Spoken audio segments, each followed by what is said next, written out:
Bon dia, companys, companyes. Com veu, poder veure la setmana passada, en les reunions informatives que vam fer a Sant Fruitós de Bages, a l'Ampolla i a Lleida, us vam poder traslladar tots els avanços amb les negociacions tant amb el Departament d'Agricultura com amb el Departament de Territori. Òbviament hi ha molts temes que encara falten per acabar d'enllestir, sobretot pel que fa a territori i sostenibilitat, però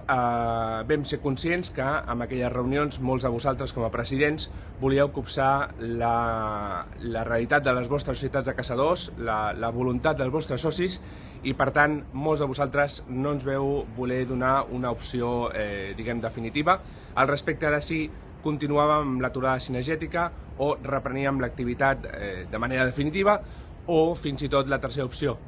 que va sortir va ser la de començar a actuar per danys, començar a caçar però sent sensibles amb el tema dels danys d'aquí fins al setembre, i a partir del setembre a l'Assemblea de la Federació Catalana de Caça veure com havien anat els avenços i convocar o desconvocar definitivament la vaga d'escopetes caigudes.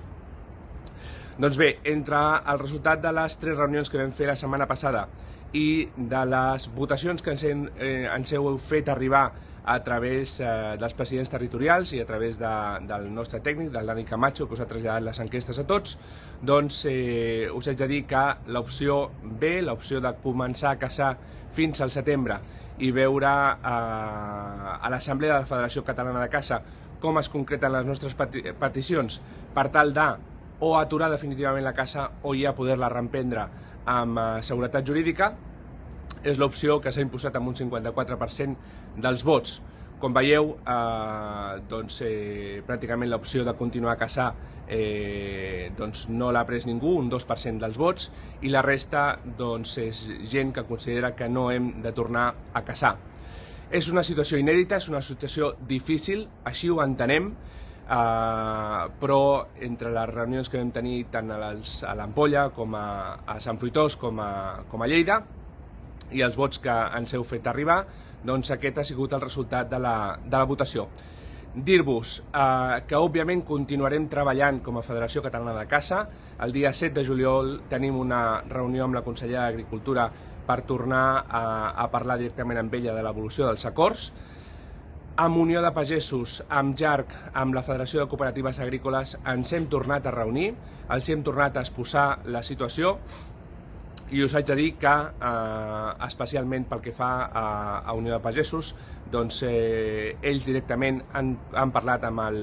el conseller Calvet, han parlat amb el director general, el Ferran Miralles, per la part de Territori i Sostenibilitat, i s'han interessat amb la Teresa Jordà, amb la consellera d'Agricultura, per mirar que aquesta situació millori per fer possible el retorn de la caça a Catalunya. Des de la Federació Catalana de Caça, des de la Junta Directiva, els meus presidents territorials i jo mateix, no dubteu que continuarem treballant d'aquí al 5 de setembre, que serà la data de l'Assemblea de la Federació Catalana de Caça. En breu rebreu convocatòria. Continuarem treballant perquè les nostres peticions es materialitzin i puguem reprendre l'activitat de la caça amb total seguretat. Fins llavors estem absolutament en contacte, teniu el nostre telèfon,